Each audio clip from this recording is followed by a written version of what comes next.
Thanks for checking out another clip of the Cashflow Contractor. We'd love to have you as a part of our audience. Click subscribe wherever you get your podcast. I'm thinking about a specific instance, and you're familiar with it, but really great person or great role, I would say, in the company, and very, very valuable to the success of the team, but toxic performer or toxic person just in general, terrible communicator, starts issues all over the place with basically anybody they interact with, just gives off a really bad feeling. And in this instance, I think that is somewhat helpful for this owner of someone who's taking charge a little bit and just saying, hey, we need to do this, this, this.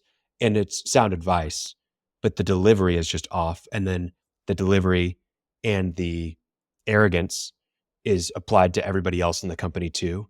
And it's very off-putting. And it's even hurt like the family of the owner in certain sense. Yeah. So how do you let that person go? It seems very cut and dry to maybe everybody around you. What are the impacts of keeping that person around?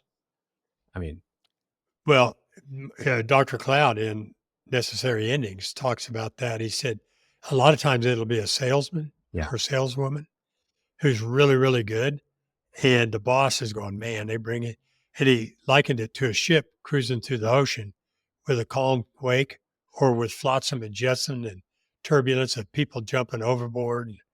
And he said, they have to go. Yeah. And that's a hard thing for so many of us are concerned with sales and primarily concerned with sales, a lot of us. And you get somebody that's doing really well in sales but they're tearing up your culture. Really hard to make that decision.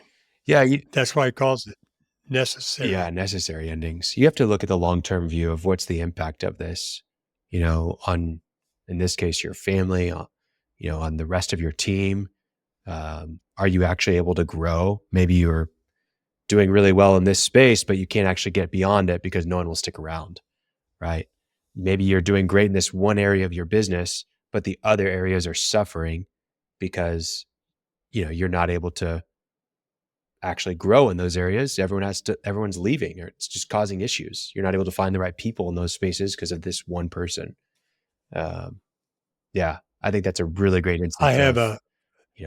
We've been talking to employees, but I have a client who came to, two of them actually, came to a coaching session talking about a customer who was just really annoying, really nice customer, but way overstepping, and even played a phone message, supposed to go out there about once a month to do what they do.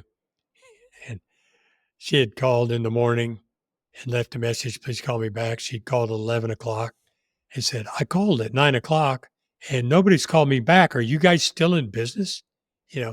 And so they decided, we're done. We've got to terminate this employee, or not employee, the customer. And they did. And really a nice person, just one of these people who has no awareness of anybody else. And anyway, so I had the same agony. You want to do it? No, I don't want to do it. You do it. Okay, I'll do it. Those are the ones that you refer to your competitors, right? Yes. Yeah. You don't fire. You just, hey, you know what? We actually can't service your account anymore, but this is a great company you should work with. That's how you terminate the customer there. Well, something's going on in the air too, because we've got a lot of this going on the last couple of weeks. People dealing with people who are disruptive, and we're just delaying what to do about it.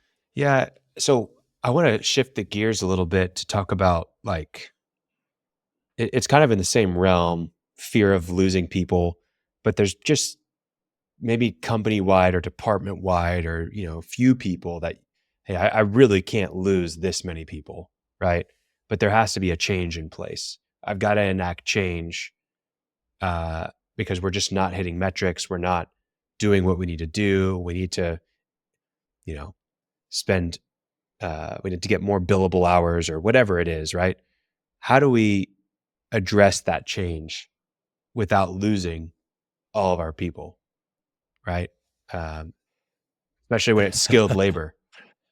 Yeah, have that going on in a couple of places right now. Uh, do it strategically. In other words, it's a plan. Uh, it depends on what you're changing.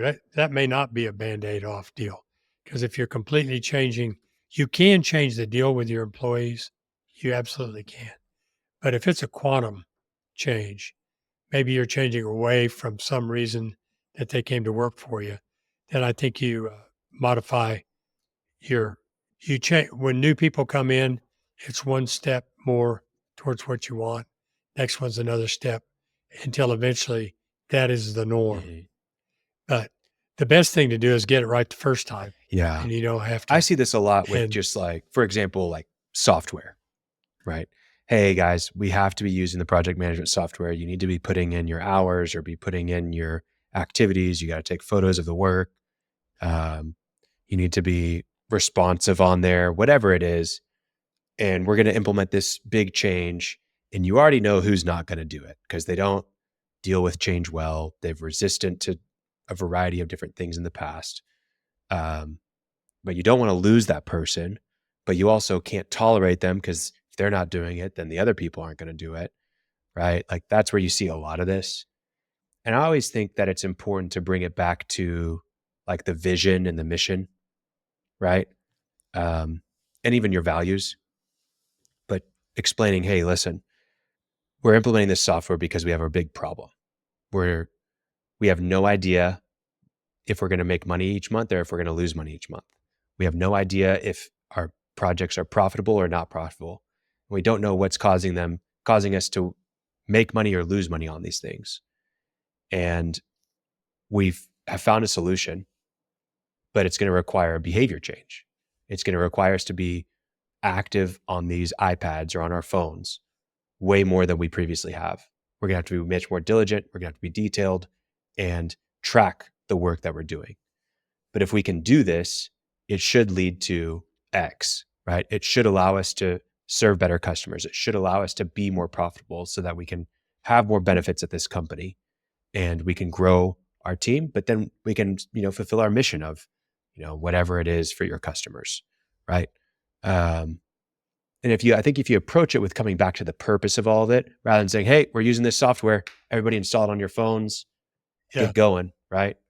I think you have a better chance at enacting that change, and rather than having to just let people or have people leave you or having to let people go because of those things. That's kind of how my approach would be. Thanks for checking out a clip from the Cashflow Contractor. We have full episodes where we go deep on topics that help you grow a construction business that runs without you so you can have less stress, more time, more money. Now, we've got other videos, other clips, but if you want to check out the full episode for this clip, you can click wherever our editor put it. It might be here, it might be there, it might be over my face, I don't know. But thank you for checking us out. We'd love to have you as a part of our audience. So subscribe or check out a full episode wherever you get podcasts.